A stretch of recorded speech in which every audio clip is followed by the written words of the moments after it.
November 26, 2008, 9:21 p.m., Mumbai. A rubber dinghy touches the shore at Badhwar Park. 10 men step out, young. They've memorized the gate numbers at Chhatrapati Shivaji II terminus. They've studied the floor plans of Nariman House. They've rehearsed this for 2 years. They split into 5 pairs, without saying a word. No map, no GPS. They already knows they've walked every corridor of the Taj Mahal Palace Hotel. They've been here before.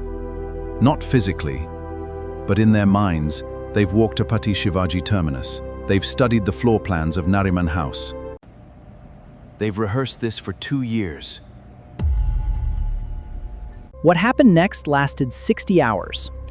And the entire ration, every move, every shot, hostage negotiation, was directed by a single voice.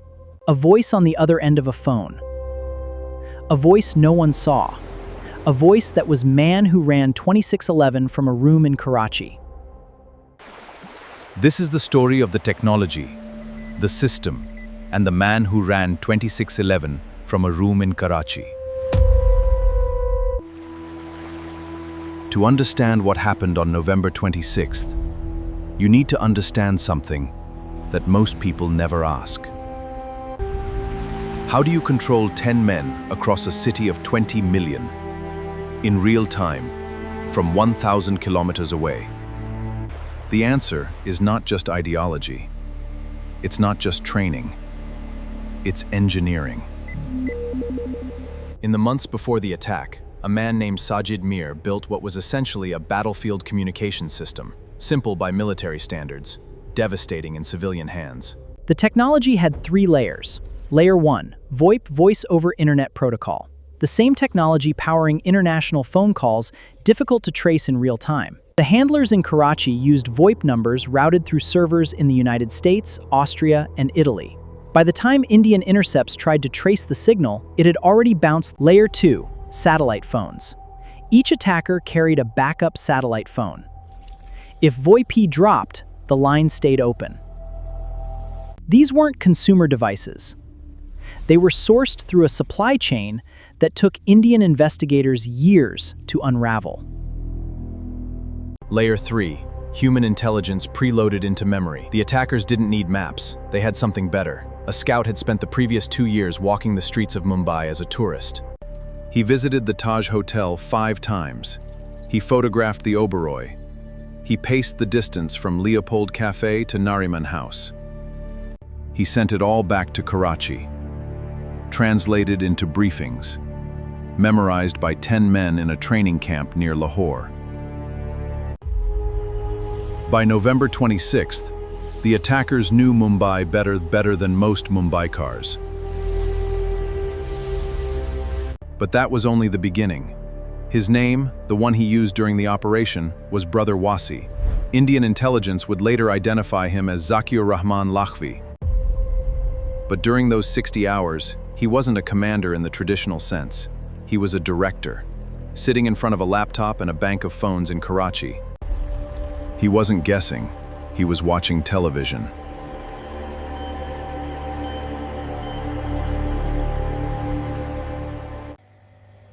This is the part most people don't realize.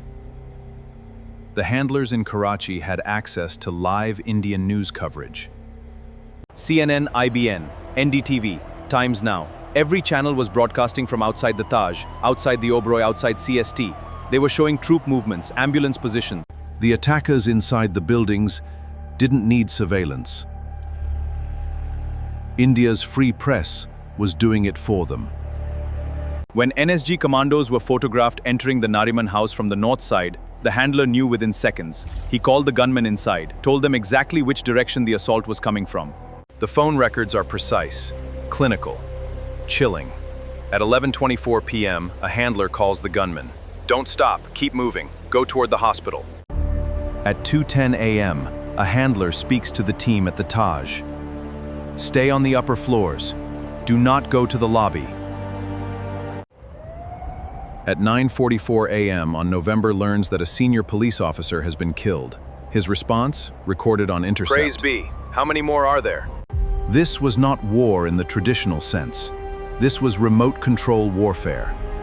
conducted through civilian infrastructure, a broadband connection, Here's what makes this story different from every other terrorist attack in history. The warnings existed. In September 2008, Indian intelligence received a specific intercept. A boat would land near Mumbai. Armed men. A major target. The communication was flagged. Reports were filed. The Maharashtra Coastal Police had 13 patrol vessels assigned to monitor 720 kilometers of coastline. On the night of November 26th, how many were operational? 1. The rubber dinghy carrying 10 individuals landed without a single patrol boat in the water. But the failure wasn't just operational, it was architectural. In 2008, India had no unified counter-terrorism communication grid. The National Security Guard, India's elite anti-terror force, was based entirely in Delhi. When the call came at 10:30 p.m., the NSG had to drive to the airport. They didn't reach the Taj until 4 a.m. By then, 6 hours had passed. The attackers knew this. They'd war-gamed the response time. By 4 a.m., the first boots finally hit the ground in Kolaba. 6 hours after the first shot was fired, the real battle for the Taj was about to begin. Inside the handler briefings, pieced together from Pakistani court testimonies, confessions by captured gunman Mohammed Ajmal Kasab, and the strategic intelligence investigation, a picture emerges of an operation that had studied India's institutional weaknesses with extraordinary precision. They knew Indian SWAT response times.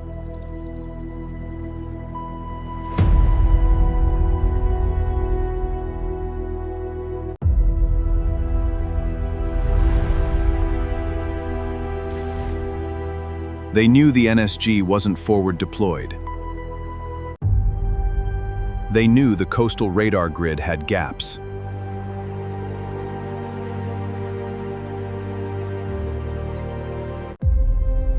They knew the media would broadcast live.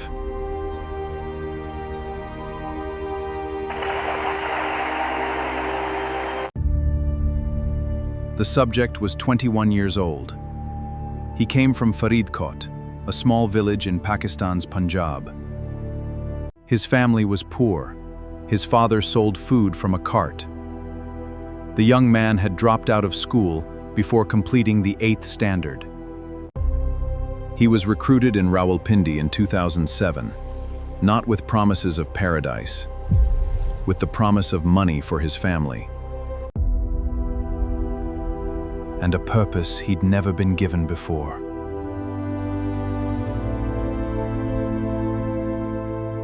In the training camps, he learned to strip and reassemble an AK-47 blindfolded.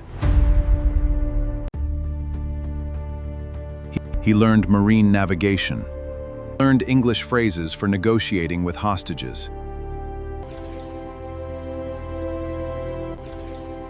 He learned how to read a Mumbai transit map. He also learned something the handlers never told him directly. He was not expected to survive.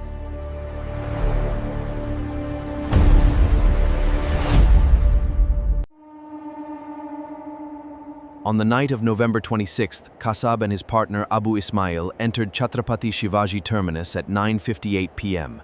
In the next 90 seconds, they fired into the evening crowd with their AK-47s on full automatic.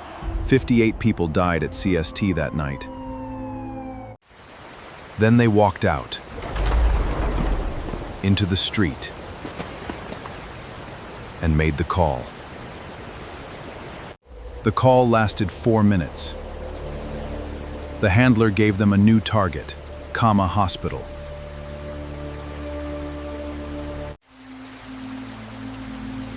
Then Rangbhavan Lane.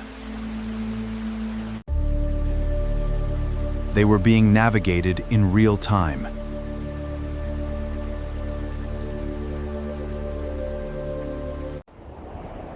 Like pieces on a board.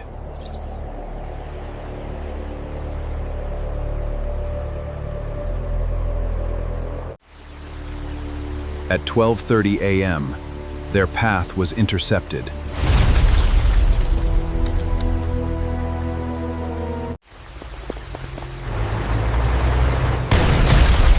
Abu Ismail was killed. Kassab was wounded and captured.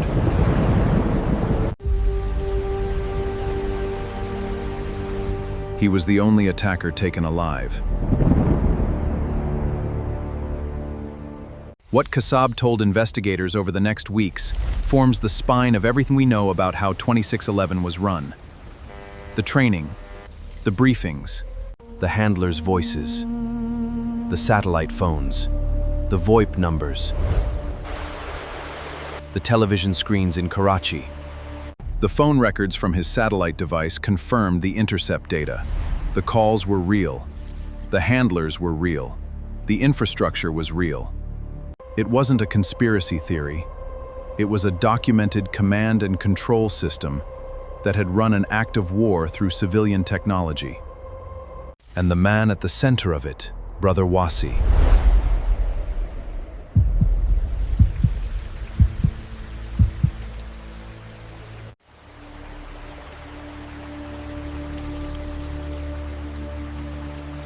Was sitting in Pakistan, untouched. By November 29th, it was over. The last gunman was killed at the Taj Mahal Palace Hotel. 166 people were dead. 300 were injured. The economic damage to Mumbai ran into billions.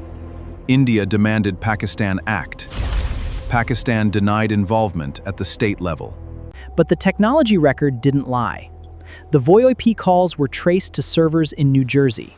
The satellite phone SIM cards were purchased in Lahore. Headley's reconnaissance emails were on servers in the United States. The FBI and CIA were pulled into the investigation. Infrastructure of the attack had run through American commercial networks. What happened next was a slow, grinding intelligence reckoning. India built the Multi-Agency Center, a joint intelligence fusion platform. The coastline was remapped.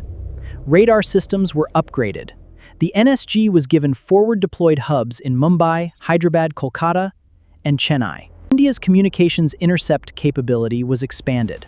Rules on live television coverage. David Coleman Headley was arrested by the FBI in Chicago in 2009. He pleaded guilty. He is in American custody. Lockwey was arrested in 2009, released on bail and convicted on terror financing, not on 2611. Was executed on November 21, 2012, inside Pune's Yerwada jail in the early hours of the morning. His family in Pakistan was not informed. The handlers whose voices ran 2611 across those 60 hours, most remain at large. Here's what 2611 actually was. 10 men. Television set in Karachi. It wasn't just a terrorist attack. It was a proof of concept. That was enough to hold the world's 7th largest city hostage for 60 hours, kill 166 people, and expose the institutional blind spots of a nation of 1 billion. No stealth technology, no military aircraft, no supercomputer, a rubber dinghy, a VoIP account, and a handler who never slept. The attack changed how India thinks about coastal security, intelligence sharing, media protocols, and counter-terror response. It changed how militaries around the world think about civilian infrastructure as a weapon of war. It proved something that keeps security planners awake at night, even now.